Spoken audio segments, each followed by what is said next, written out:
There are loads of different types of willow trees from all over the northern hemisphere, really.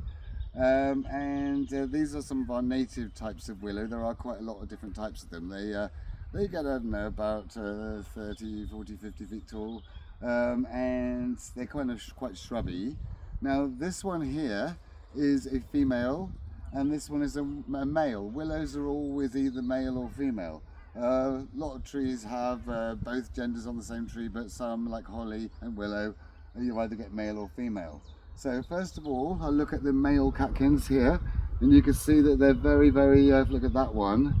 You see they're very showy, and they've got lots of little pollen sacs on the end of these little bits here, on these little stamens. And this pollen gets released in the wind, and it blows off. And then here you've got the female tree, and you can see the catkins are totally different, and each one is like a little seed pod. And they don't take long to grow. They're by next month, they all sort of burst, and then they release all these little fluffy seeds everywhere. And there's so many, and they just look like kind of some kind of insect, but it's these ones.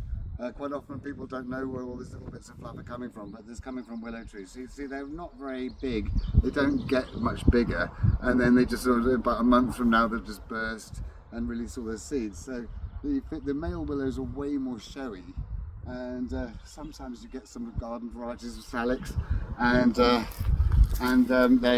just like grown for the catkins, because they're just so showy and glamorous. But the female ones, yeah, they just do loads of seeds everywhere.